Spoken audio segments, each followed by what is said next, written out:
A esta hora de la mañana saludo y doy la bienvenida al doctor Rubén Calle, presidente del Colegio de Abogados en la provincia de La Suay. Doctor, buenos días. Con usted vamos a estar analizando sobre lo que plantean los dos candidatos en materia de seguridad, que ese es algo apremiante que tienen los ecuatorianos. Necesitan los ecuatorianos que se les dé seguridad.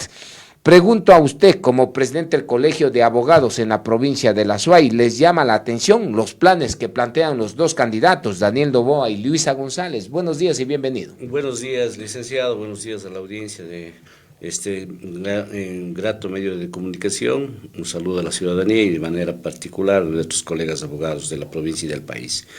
Bueno, en realidad, como colegio no hemos procedido todavía a hacer un análisis sobre las propuestas ni siquiera en el ámbito de la justicia, menos en el tema de seguridad, pero ha trascendido pues algunas de las propuestas que ya se han hecho públicas por parte de los candidatos.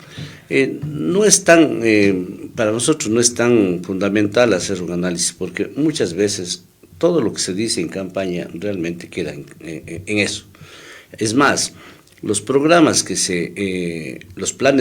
y programas que se presentan al CNE terminan siendo un fiasco frente a la actuación cuando ya están en el poder, ¿no?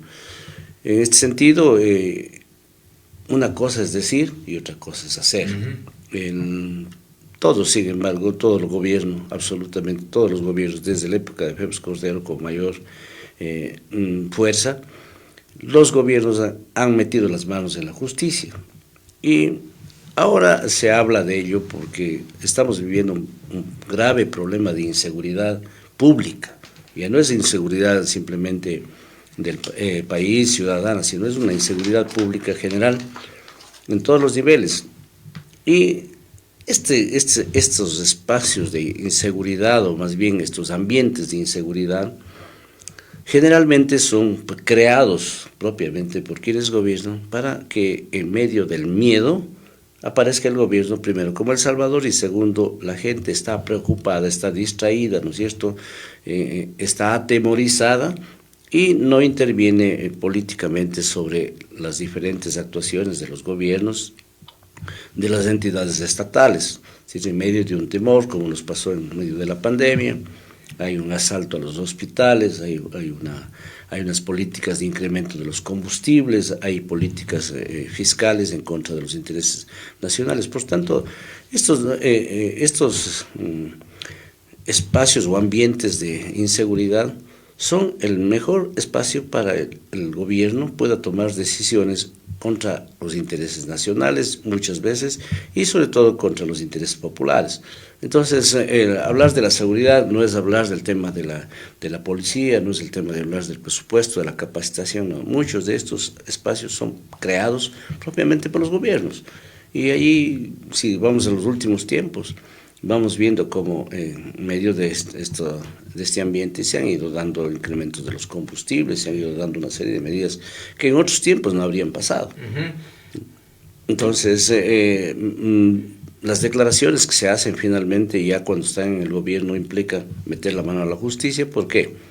Porque a la final sus actuaciones van a ser juzgadas por estos jueces y por tanto hay que buscar afinidad en el Consejo de la Judicatura, en la Contraloría, ¿no es cierto?, en la Fiscalía en la Corte y en la Corte Constitucional para sacramentar su actuación o por lo menos para que pase, que no sea juzgado.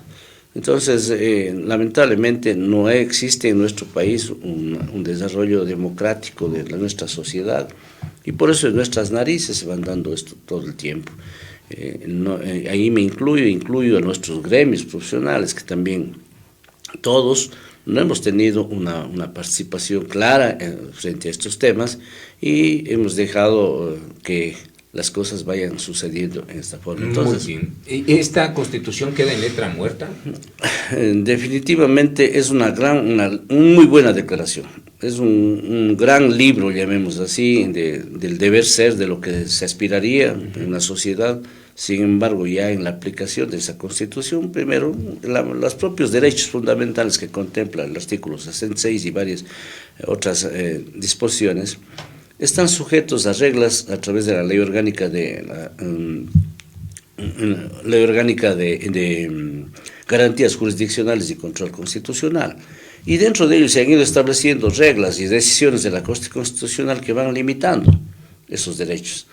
Todavía la mayoría de jueces creen que hay residualidad en las acciones constitucionales, es decir, que primero hay que ir a la vía administrativa y luego, solamente en último caso, ir a la vía constitucional. Entonces se van limitando las garantías constitucionales.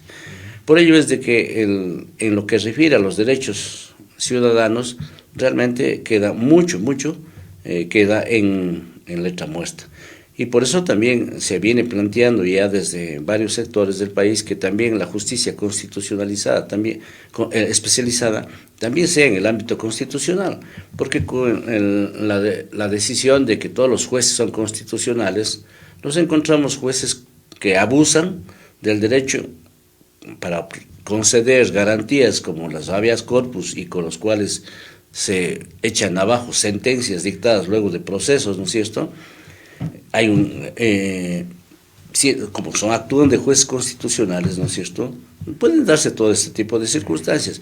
Por eso pensamos que también, así como hay los jueces de la materia penal, de la materia civil, de la familia, deberían haber también jueces constitucionales especializados, tribunales especializados, para que no estemos sujetos a una suerte, a un sorteo, de que ojalá toque a alguien que sepa derecho constitucional para que sea revisada la condición del ciudadano de manera adecuada y tenga una sentencia constitucional. Muy bien, entonces no hay eficacia, porque si estamos cruzando los dedos para que nos toque un juez que tenga una especialización en tal materia, pues no estamos hablando de una justicia eficaz como nos señala el 75 de la misma Constitución. Esa es la realidad. La realidad es esa. La realidad es que hay algunos buenos jueces que conocen realmente la materia constitucional y dan buenos fallos, motivados. No quiere decir que todas las peticiones deban ser acogidas, pero deben ser resueltas motivadamente con suficiente argumentación jurídica y fáctica, como dice la Corte Constitucional.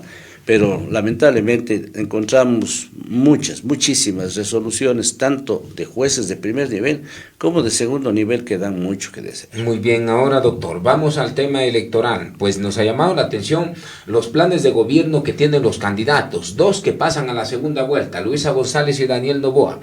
Por ejemplo, el plan de gobierno de Luisa González habla en el marco constitucional y en el ordenamiento legal formar una comisión de la verdad.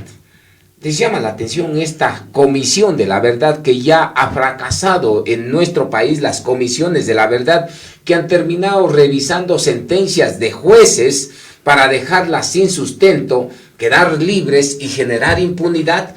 Cuando usted escucha que dentro del correísmo y el plan de gobierno de Luisa González nuevamente hablan de crear una comisión de la verdad con parámetros internacionales, además de esto, para evaluar y hacer justicia frente a la injusticia, ¿qué entiende usted como presidente del Colegio de Abogados?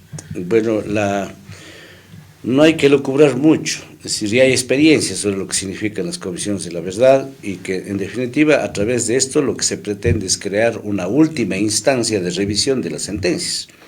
Es decir, algo que no está previsto en la Constitución, ¿no es cierto? Y crear un cuarto nivel de revisión, porque tenemos la sentencia de primera instancia, la de segunda instancia, el recurso de casación que va a la Corte Nacional, y entonces se estaría creando esta comisión que se pretende como un tribunal superior a la Corte Nacional, ¿no es cierto?, que podría revisar y echar abajo cualquier resolución de la Corte Nacional de Justicia, sea esta bien o mal dada, pero... Un manoseo, entonces, crean esto, pretenden crear el correísmo con esta comisión de la verdad, del manoseo a la justicia, para generar impunidad. El país ha visto que hay varias tentativas de echar abajo las sentencias. Se ha cuestionado a la fiscal, se ha cuestionado a los jueces, ¿no es cierto? Al Consejo de la Judicatura. Se ha cuestionado las pruebas, ¿no es cierto? Tenemos conocimiento de que hay aparentemente ya un peritaje internacional, entre comillas, ¿no? De alguien que está cuestionando las pruebas presentadas dentro de los juicios. Se dice por parte del mismo ex vicepresidente sentenciado, Glass, que no hay pruebas. Y sin embargo el representante de Odebrecht se entregó a la justicia La Borregada también dice que no hay pruebas, claro, ni nada de eso. O sea, es inentendible que el que coimó se entrega a la justicia, está cumpliendo una condena, ¿no es cierto?, a nivel internacional, y el coimado dice, no hay pruebas. Entonces, y ya sentenciado por el caso Sobornos, 2012-2016, pero encima de esto hay un presidente que está en calidad de prófugo y sigue diciendo que no hay pruebas. Efectivamente, y claro, el manejo de los medios, el manejo que se hace sobre este tema repetitivo, ya va generando también en ciertas dudas en la población. Es el trabajo que está orientado a ello, ¿no?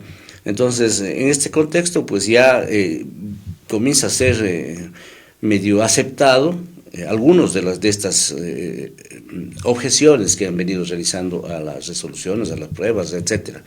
Entonces, mucho me temo de que esta Comisión de la Verdad pretenda irse por encima de la Constitución de la República y pretender generar una nueva instancia de revisión de las sentencias, y con ello prácticamente se generaría impunidad frente a lo ya resuelto. Cuando nos ofrece esto el correísmo, crear una Comisión de la Verdad, ¿se encienden las alarmas, doctor? Sí. Sí, definitivamente, y hay que ser muy claro, porque además de eso es un mecanismo no previsto en la Constitución de la República, y eso sería una actuación totalmente inconstitucional. Lo que se está es ofreciendo romper la Constitución. Nuevamente manosear el orden jurídico, la justicia, seguirla pisoteando como lo hicieron en el año 2011 cuando dijeron que le iban a meter no solo las manos sino el codo a la justicia. Eso es lo que plantea el correísmo con una Comisión de la Verdad. Vea, esta Constitución fue creada precisamente por ellos, ¿no es cierto? Fue a su medida, pero ahora resulta incómodo. El Consejo de la Judicatura fue controlado directamente por Gustavo Yalc, ¿no es cierto? Y a través de ellos se procedió a nombrar casi la mayoría de jueces, que hoy todavía están muchos de ellos. Y por tanto, ya también resulta incómodo hasta ello, y por eso es que se pretende crear esto. Entonces, la metida de la mano en la justicia no es solamente de todo este tiempo. Recuerde usted, en época de Félix Cordero, él decía, el poder no está en el Ejecutivo, está en las Cortes. Y entonces es eso, es que finalmente a través de la Fiscalía y las Cortes, las personas pueden ser víctimas o victimarios. Quien administra justicia es el que decide en qué lado le ubica al ciudadano sometido a los procesos. Entonces, en este contexto, hablo en términos generales de los grandes casos, ¿no es cierto?, y sobre todo de los casos de los funcionarios públicos. Entonces, realmente la justicia sí ha venido siendo cuestionada, sí tiene, sobre todo en estos casos de connotación política, no ha actuado generalmente de manera muy imparcial. Doctor, pero es importante para el correísmo generar esta Comisión de la Verdad para revisar sentencias, porque como lo dice Plan B en un artículo de investigación que inscribió, hay un museo total de la corrupción. Por ejemplo, para nombrarles algunos aeropuertos fantasmas en Esmeraldas, hay uno que se ubica en Tachina, el aeropuerto de Tachina en Esmeraldas, ¿no? Bajo Alto, la planta de gas, las carreteras con sobreprecios, Coca-Cola Sinclair, escuelas del milenio que ofreció y que están con sobreprecio totalmente exagerado, hasta el 100%, después de que se generó estas acciones para que se ponga un precio a una obra inicial, y terminaban con ajustes diciendo que son obras complementarias y generaron un sobreprecio de hasta 100%, 200%. Mire, por ejemplo, la refinería fantasma, que estoy hablando de la refinería del Pacífico, el proyecto Manduriaco. Aquí en la ciudad de Cuenca tenemos el tema de las bombonas que se nos llevaron al poliducto Pascuales Cuenca, que terminó el doble de lo que costó. A ver, nos dijeron que iba por unos 200 millones y terminó casi en 600 millones. La plataforma financiera Toachi Pilatón es un museo totalmente de la corrupción que tiene justamente a sus espaldas el correísmo. Es por eso el interés, le pregunto a usted, de generar esta Comisión de la Verdad. Vean, es evidente, y debo decir, me preocupa muchísimo porque la otra parte del país, el pueblo ecuatoriano, nos hemos vuelto indolentes. Esto pasa en nuestras narices todo el tiempo. Muy pocos casos, lamentablemente, aquellos casos en donde fue denunciados, probados, entregado documentación por el ahora ex candidato difunto, Fernando Villavicencio, aquellos casos se han podido llevar a tribunales, el resto no.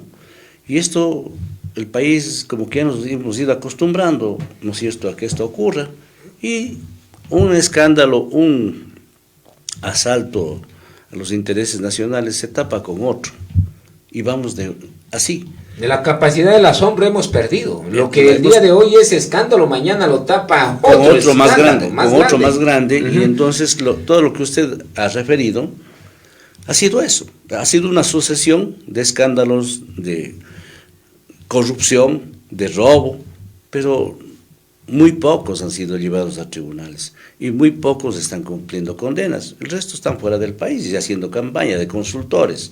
Entonces, sí, esta Comisión de la Verdad creería que está orientada realmente a, en primer lugar, insisto, sería una comisión totalmente que rompa la Constitución. En segundo lugar, pretendería que está orientado a eso, a revisar las sentencias dictadas y generar más impunidad. Quizás para traerlo de asesor al presidente prófugo, al expresidente prófugo, porque eso hemos escuchado decir que será el asesor, no dice que lo va a traer, pero cuando ya uno revise el plan de gobierno de Luisa González y nos dice en el marco constitucional hay que formar una comisión de la verdad y después seguidamente hablan de unas reformas constitucionales. Y después, en este mismo plan, dice que hay que reparar los derechos individuales y colectivos por reformas, normas contradictorias que se han impuesto a los actores. Entonces, todo lo está acomodando el correísmo para generar impunidad, le pregunto, doctor. No solamente impunidad, de lo que usted acaba de referir, entonces, en reparar. Habla también de reparar, eso quiere decir que además el país les va a indemnizar, ¿no es cierto?, millonariamente, aquellas personas que fueron sentenciadas por actos de corrupción y que a través de la Comisión de la Verdad resultarían inocentes y por tanto el país habría actuado injustamente, una sentencia injusta, y se tendría que repararles económicamente el daño que supuestamente se les habría realizado, ¿no? Entonces, yo creo que los alcances de lo que se lee están orientadas hacia mucho más allá. Es impactante, doctor, lo que plantea el correísmo en su plan de gobierno, generar esta comisión, es impactante y es preocupante para todos los ecuatorianos que deberían de poner los ojos en lo que se dice en ese plan de gobierno. Yo veo que nadie no revisa los planes, no generan esta revisión con lupa al tema de lo que proponen los candidatos, porque de una u otra manera afectan a todo el pueblo ecuatoriano, doctor. Sí, yo me ratifico lo que había dicho inicialmente. Muchas veces no consideramos mucho los planes, no los analizamos mucho. En primer lugar porque muchos planes quedan en eso, es decir, en la propuesta ante el CNE. Ahora que ya están para el baloteo, 2 candidatos, sí sería pertinente analizarlos un poco más, pero sin embargo debo decir, lo que se dice en sus planes siempre va oculto otro interés. Uh-huh. Poco se expresa dentro de esos planes de los intereses reales que se tienen detrás.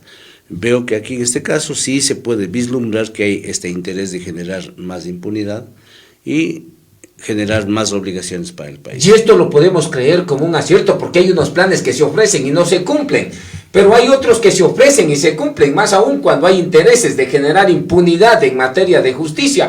Y hay que creerles aquello porque ellos señalan con su candidata que ya lo hicieron, lo seguiremos haciendo y lo volverán nuevamente a hacer. Personalmente les creo, porque en el año 2011 ya lo hicieron, le metieron la mano a la justicia. Entonces, ese es un plan con intereses de un partido político que podía ser ejecutado. ¿Qué opina, doctor? Sí, yo creo que tiene que ver con que, bueno, esos son el interés que tiene estas candidaturas y este partido.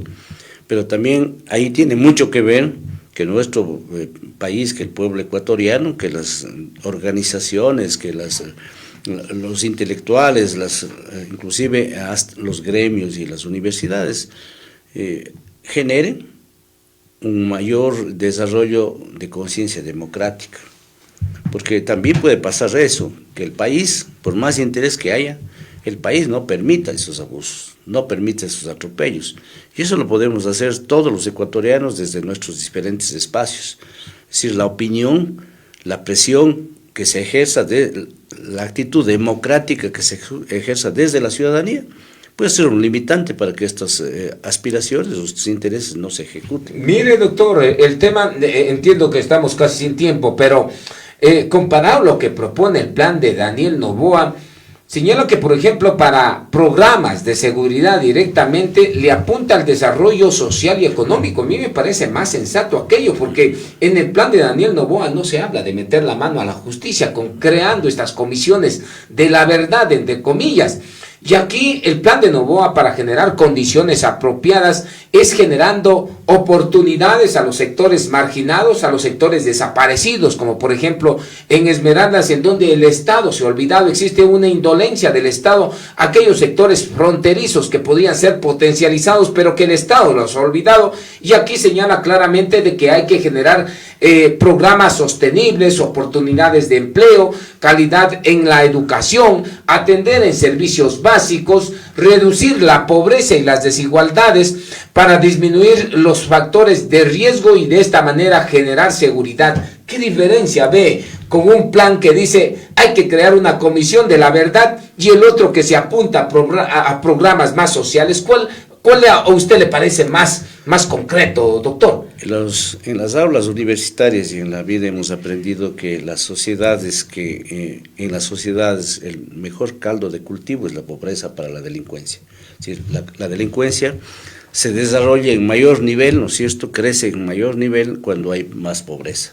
Y lamentablemente la sociedad nuestra ha generado muchos sectores de pobreza. No solamente hablemos de Esmeraldas, hay en cada una de las provincias, en cada uno de los cantones, hay sectores marginales en donde efectivamente los servicios básicos mínimos, partiendo desde una vivienda digna, ¿no es cierto?, no se diga atención de educación, salud, empleo. Mire usted, miles diariamente están viajando fuera del país. Antes nos aterrorizábamos de la venida de los venezolanos, hoy no nos condolemos de la salida de nuestros ecuatorianos, de nuestros hermanos, de nuestros familiares. Entonces, en ese caldo, en ese espacio de pobreza, obviamente la delincuencia tiene mayor espacio. Pero es más acertado, doctor, este plan. La criminología, la sociología criminal nos ha enseñado que efectivamente hay que trabajar para mejorar las condiciones, ¿no es cierto?, económicas, sociales de la población, para reducir la delincuencia. Sin embargo, también eso tiene una parte, la otra parte tiene que ver con problemas también ya de delincuencia organizada internacional, como es el narcotráfico, que es otro problema en donde ya no cabe solamente esta actitud de mejoramiento social. Doctor, brevemente, preguntas muy cortas porque estamos cortos de tiempo, entiendo, usted también está corto de tiempo. ¿Con qué se genera más seguridad? ¿Generando esta comisión de la verdad o más bien generando oportunidades y dando dignidad a los ecuatorianos en estos sectores olvidados? Clarísimamente la segunda opción, generando oportunidades.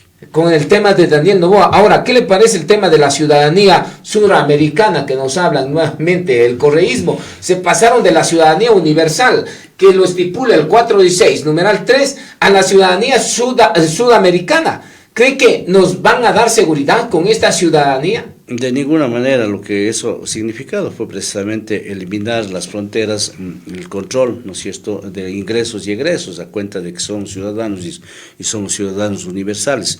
Pero no es que ingresó inversionistas, gente buena, ni mucho menos, sino lo que en su mayoría ingresaron gente que tenían pasados delincuenciales en los otros países, ¿no?, sin desconocer que también habrán y han llegado alguna gente a contribuir al desarrollo. Muy bien, rechazando acuerdos y cooperación internacional para mejorar la seguridad, ¿se puede generar seguridad para los ecuatorianos, como ellos señalan, que hay que defender la soberanía nacional y rechazar la aplicación de todas estas bases militares, acuerdos de reciprocidad, tratados y asistencia? ¿Cree que con eso nos dan seguridad? Es otra versión de la eliminación de la base de Manta y una versión más camuflada de la eliminación de los radares de Manta mismo. Entonces es eliminar la presencia de organismos internacionales que podrían contribuir a mantener un mínimo control, por lo menos dentro de nuestras fronteras.